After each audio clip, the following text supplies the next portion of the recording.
Saat itu tengah malam, ketika lampu berkedip-kedip dan suara gemerincing membangunkanku dari mimpi yang paling indah. Dengan mata sembab aku melihat orang tuaku yang panik sedang menatap ke arahku. Sayang, kamu harus meninggalkan Inggris sekarang juga. Kami menerima ancaman kematian. Ancaman? Apa yang terjadi? Cepat kemasi barang-barangmu, kita tak punya banyak waktu. Tapi kemana aku akan pergi? Dan bagaimana dengan kalian? Ke AS. Untuk sekarang Alice, kamu akan menggunakan nama Chloe Stewarts. Ingat, jika ada yang bertanya, kamu tidak ada hubungannya dengan keluarga ini. Setidaknya siapkan tempat yang nyaman untuknya ya. Sayang, aku tahu ini sulit, tapi kami akan menjemputmu kembali begitu semuanya beres, oke? Melihat ibu dan ayah begitu khawatir, aku mencoba tetap tenang. Aku bilang aku akan baik-baik saja dan segera berangkat untuk penerbangan. Aku merasa sangat gelisah dengan semua ini. Apa yang akan terjadi padaku di Amerika? Jadi disinilah aku, di Phillips Academy. Dan aku akan tinggal di kamar itu. Semoga aku aman di sini untuk sementara waktu. Aku tidak bisa berhenti memikirkan apa yang dikatakan ibu dan ayah. Siapa yang ingin mencelakakan kami? Ayah punya salah satu real estate terbesar di Inggris. Tapi dia adalah orang yang jujur dan sejauh yang aku tahu, dia tidak punya musuh. Semua ini gila, aku butuh udara segar. Tapi ada bayangan putih tergantung di luar yang bertuliskan keluar. Tiba-tiba angin kencang berhembus, membuatku melangkah mundur dan tersandung sebuah tengkorak. Kenapa ada di sini? Kemudian seluruh ruangan bergema dengan suara seperti film horor. Kepalaku berputar ketika aku melihat sesuatu. Trik-trik ini tidak bisa menakuti Alice yang tak kenal takut. Aku hampir saja akan menghancurkan benda ini ketika... Hei, berhenti! Siapa kamu? Siapa kamu? Ini kamar tidurku. Apa yang akan kamu lakukan di sini? Kamar ini bukan untuk sembarang orang. Siapa orang tuamu? Aku masih berusaha menghindari tatapan curiganya ketika seseorang mengetuk pintu. Itu adalah seorang gadis bernama Rita yang dikirim oleh sekolah untuk membantuku. Dia terus berbicara tentang peraturan sekolah dan aturan asrama. Tapi aku hanya memikirkan anak laki-laki itu. Ada pertanyaan? Oh, tidak. Maksudku, keamanan di sini mungkin perlu sedikit dipertanyakan. Bukankah ada tindakan pengamanan untuk balkon? Sebenarnya ini satu-satu kamar dengan balkon. Dan itu cukup menyeramkan kadang-kadang. Hati-hati. Ngomong-ngomong, ini jadwalmu untuk semester ini. Selamat datang di Phillips. Menyeramkan? Memang agak aneh. Apa karena anak laki-laki itu? Apa dia coba menakut-nakuti orang agar keluar dari kamar ini? Menurut jadwal yang diberikan Rita, aku punya latihan sepak bola pertamaku hari ini. Tapi mengapa mereka semua berpakaian lucu? Semua orang menatapku seolah-olah aku alien dan tertawa terbahak-bahak. Di sini kami menyebutnya soccer dan ini football. Pernah bermain sebelumnya? Oh iya, aku lupa kalau sekarang aku di Amerika dan mereka punya nama berbeda untuk banyak hal. Sungguh memalukan. Jangan khawatir, sebenarnya kamu cukup lucu. Jadi siapa nama lengkapmu? Kami mungkin mengenal keluargamu. Chloe Stewarts, dari Inggris. Semua orang lalu mengangkat bahu dengan bingung. Sungguh melegakan. Sekarang aku bukan siapa-siapa lagi.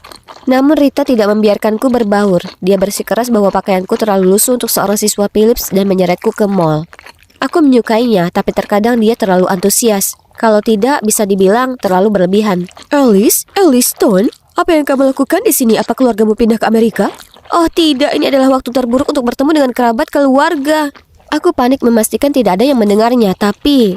Alice Stone, Aku tidak mungkin menghindari pertanyaannya.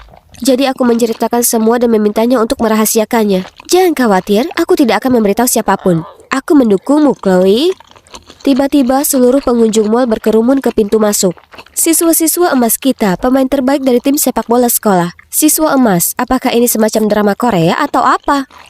Oh, itu laki-laki yang ada di balkonku. Saat kembali ke kamarku, aku terus bertanya-tanya apa yang dilakukan siswa emas itu di balkonku.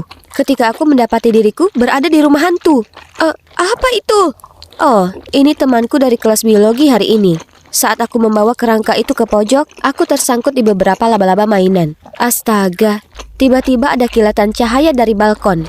Oh, benar, aku lupa menutup pintunya hari ini. Jadi penyusup yang mengganggu ini menyelinap masuk lagi. Hei gadis sepak bola, terkesan. Mengapa kamu menakutiku? Apa yang kamu inginkan? Ya, aku tinggal tepat di sebelah dan balkon ini selalu jadi milikku. Tapi sejak kamu pindah, aku kehilangan tempat ini untuk bersantai. Itu saja? Maksudku, aku tinggal di sini hanya sementara dan aku tidak terlalu butuh balkon. Lagi pula, semakin sedikit masalah semakin baik. Kalau kamu mau, ambillah. Tapi hanya balkonnya. Tolong jangan pernah masuk ke kamarku tanpa izin lagi. Setuju, tapi karena ini milikku sekarang, kamu juga tidak bisa sembarangan masuk ke tempatku. Setuju, sudah selesai. Pintu ini sekarang resmi menjadi batas di antara kita. Keesokan paginya saat aku membawa kerangka itu kembali, seseorang menabrakku dan tanpa sengaja membuat kotak itu terbang. Oh tidak, berantakan sekali. Lihat kemana kamu pergi, kamu dan benda bodohmu itu. Kamu yang berlari-lari. Mungkin melambat sedikit saat di lorong bukan ide yang buruk. Kamu berani membalas omonganku? Kamu. Hei teman-teman, tenang. Saat itu juga gadis itu mendorong Rita ke samping, tetapi seseorang menangkapnya tepat waktu. Grace, kenapa kamu mengganggu anak baru itu? Dan kamu juga, Aaron. Ayolah kawan. Aku tidak peduli, dia sebaiknya minta maaf pada pacarku. Hentikan, Grace. Kamu tidak apa-apa? Aku tahu pindah ke negara baru bisa jadi sulit. Jadi jika butuh bantuan, bilang aku. Aku masih gugup dengan sikapnya yang terlalu ramah ini ketika Rita menarikku pergi. Kamu kenal Jeffrey? Tidak, aku benar-benar baru saja bertemu dengannya. Oh, maaf. Jeffrey sebenarnya pacarku. Tapi kami belum mengumumkannya. Oh, itu menjelaskan semuanya. Aku memberitahu Rita untuk tidak usah khawatir karena aku tidak tertarik padanya. Aku juga tahu kalau dia adalah ketua OSIS. Tidak heran dia tahu segalanya tentang semua orang, termasuk anak baru sepertiku. Tapi selama aku menggunakan nama Chloe Stewart, seharusnya tidak masalah kan? Tapi ternyata yang jadi masalah bagi Grace, si gadis kejam, adalah hal lain. Setelah kejadian itu, dia tidak berhenti memainkan trik-trik licik padaku. Ups, aku memang ceroboh kadang-kadang. Di lain waktu, aku melihat siswa-siswa lain menertawakanku di lorong. Aku tidak tahu apa yang sedang terjadi sampai Rita mencopot selembar kertas yang menempel di punggungku. Ini jelas ulah Grace. Tidak bisakah dia berhenti bertingkah seperti bocah? Tapi tidak, saat aku hendak masuk kelas, dia melempar seekor ular padaku. Membuatku kaget sampai hampir jatuh. Tapi untungnya ada tangan yang datang tepat pada waktunya untuk menangkapku. Jaden. Dengar semua, Chloe adalah gadisku. Mulai sekarang jika ada yang terjadi padanya, itu akan jadi salahmu, Grace. Gadisku? Sejak kapan? Karena tidak bisa memahaminya, jadi aku memutuskan untuk bertanya padanya malam itu. Tadi siang, kenapa kamu bilang begitu? Anggap saja sebagai ucapan terima kasih karena membiarkanku memiliki balkon. Sebenarnya itu sangat berarti bagiku sekarang. Baiklah kalau begitu, tapi aku bertanya-tanya apa yang begitu penting baginya di luar sana. Sudahlah, kita sudah sepakat, lebih baik aku urus urusanku sendiri. Tapi siapa sangka pernyataan Jaden justru mendatangkan banyak masalah bagiku. Aku tiba-tiba menjadi pusat perhatian, terutama dengan para siswa-siswa emas yang mengelilingiku sepanjang waktu. Aku hendak pergi ketika mendengar gadis-gadis itu sedang menarik perhatian Jaden. Tentu saja orang dengan otak ikan emas sepertimu akan lupa makan. Maaf, aku hanya mencoba menyelesaikan buku ini sebelum makan siang. Siapa yang menyuruhnya membawakan makanan untukku? Hebat, sekarang para gadis ini punya alasan lain untuk tidak menyukaiku. Para siswa-siswa emas mulai bertingkah aneh. Begitu pula dengan Grace. Gadis kejam ini sekarang mengawasiku seperti elang, sementara pacarnya Aaron juga bertingkah aneh. Belum lagi, Jeffrey selalu mencoba untuk dekat denganku, yang membuatku dilema karena aku tidak ingin Rita salah paham tentang kami. Lalu ada Jaden yang tidak berhenti bersikap seperti pengawalku. Aku sedang bersenang-senang di festival sekolah ketika dia tiba-tiba muncul dan menyeretku keluar dari sana. Ini sudah keterlaluan. Aku tidak takut dengan trik kekanak-kanakan dari Grace dan aku bisa menjaga diriku sendiri. Ini bukan tentang Grace. Beberapa kali aku melihat seseorang mengawasimu dari kejauhan dan bahkan mengikutimu. Kurasa tidak aman bagimu berada di keramaian. Apa aku sedang dikuntit selama ini? Apa ini orang yang sama yang memberi keluargaku ancaman? Apa mereka tahu aku di sini? Siapa yang tahu apa yang terjadi jika Jaden tidak mengawasiku selama ini? Malam itu, seolah membenarkan kekhawatiran Jaden, ayah menelponku dan bilang kalau mereka menerima ancaman lain dengan menunjuk lokasiku dengan tepat. Ayah terdengar sangat cemas dan terus menyuruhku berhati-hati. Saat aku gemetar ketakutan, seseorang tiba-tiba menggedor pintuku. Karena panik, aku melanggar kesepakatan dengan Jaden dan langsung berlari ke balkon. Kamu baik-baik saja? Ada apa? Ada seseorang yang mengetuk pintu. Tidak ada siapa-siapa di sana. Apa kamu benar-benar takut? Aku tiba-tiba menyadari apa yang sedang kulakukan. Oh Tuhan, ini sangat memalukan. Tapi apakah dia juga tersipu malu? Aku cepat-cepat melihat ke samping, terkejut melihat semua peralatannya. Apa semua ini? Kamu sedang mencoba membuat bom atau semacamnya? Tidak, sebenarnya. Ini untuk menarik kunang-kunang. Kunang-kunang? Ya, mereka selalu membuatku terpesona. Aku butuh balkonmu untuk proyekku. Lihat itu di sana. Itu tempat bermain mereka. Lagi pula, di sini sangat sejuk. Dia kemudian membungkuk untuk memutar beberapa tombol di mesin itu. Dan tiba-tiba ada kawanan kunang-kunang yang menerangi seluruh tempat, menciptakan pemandangan yang indah seperti di negeri dongeng. Rahasia tentang balkonku akhirnya menemukan titik terang. Secara harfiah, aku tidak tahu apa rahasiamu, tapi kamu harus berhenti merasa takut. Aku akan cari tahu siapa di balik semua ini. Tekadnya menyentuh hatiku. Tapi aku masih tidak bisa berhenti khawatir tentang ketukan pintu yang misterius itu. Siapa kira-kira? Sejak saat itu, aku selalu ada di dekat Jaden. Kami seperti SpongeBob dan Patrick kemanapun kami pergi, meskipun mendapat tatapan kematian dari para gadis. Aku akhirnya mengerti mengapa mereka sangat tergila-gila padanya. Dia mungkin terlihat sedikit aneh pada awalnya, tapi sebenarnya dia sangat peduli dan unik. Sebelum akhir semester, sekolah mengadakan perjalanan kemah untuk kami.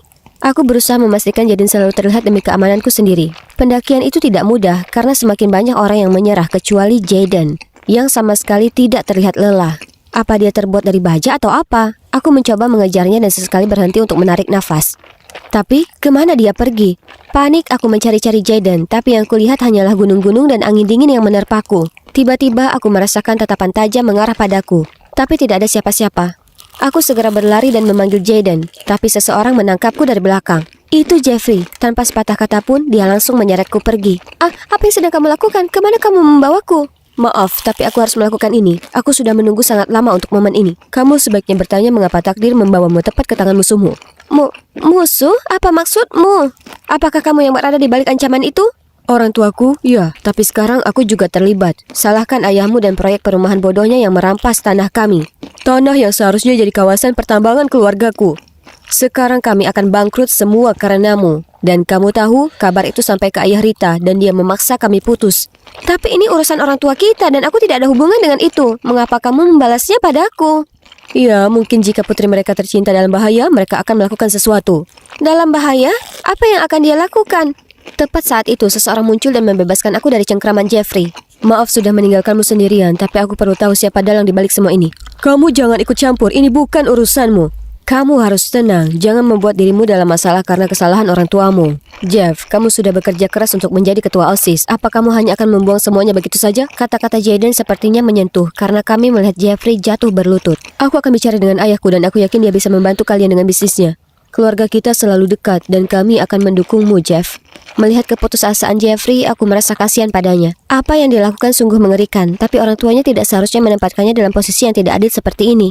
Malam itu, Jeffrey tampak larut dalam pikiran ketika tiba-tiba dia menarik Rita keluar untuk berbicara empat mata, membuat semua orang bingung. Grace dan Aaron kemudian juga pergi. Aku menarik napas dalam-dalam dan mengisi paru-paruku dengan udara segar ketika tiba-tiba semua kudang-kudang muncul di langit, diikuti oleh Jaden. Aku tahu ini keputusanmu, tapi jika kamu mau tinggal di sini daripada kembali ke Inggris, aku berjanji akan menjagamu. Aku melihat Jaden berseri-seri di cakrawala yang indah, dan aku tidak bisa menahan diri untuk merasakan detak jantungku lebih cepat. Dia begitu manis dan penuh perhatian, tapi mengapa dia melakukan ini? Apakah dia juga punya perasaan untukku? Tepat pada saat itu, Rita dan Jeffrey kembali. Jeffrey meminta maaf telah membuat ketakutan, sementara Rita juga meminta maaf karena tidak merahasiakan identitasku. Yang berlalu biarlah berlalu, mari kita nikmati pemandangan indah di depan kita. Esok harinya, saat kami kembali dari perjalanan berkemah, kami tiba di aula untuk pengumuman sekolah. Namun ketika aku tiba, hanya ada guru, wali kelas, dan teman-teman sekelasku yang ada di sana. Kami dengar dari kepala sekolah kamu akan kembali ke Inggris, jadi kami akan mengadakan pesta kecil-kecilan untukmu. Semoga kamu bersenang-senang di Philips. Semua orang mendoakan perjalananku lancar, tapi Jaden bahkan tidak mau repot-repot mengucapkan selamat tinggal. Tiba-tiba, semua lampu padam, diikuti oleh Lilin dan Jaden. Kuhargai keputusanmu untuk pergi, tapi aku ingin memberitahumu, aku menyukaimu. Tidak peduli kemanapun kamu pergi, aku akan selalu memikirkanmu. Sebenarnya, Jaden, aku akan tinggal di sini. Aku sudah memberitahu ayahku, tapi itu saja yang ingin ku dengar, Elliston.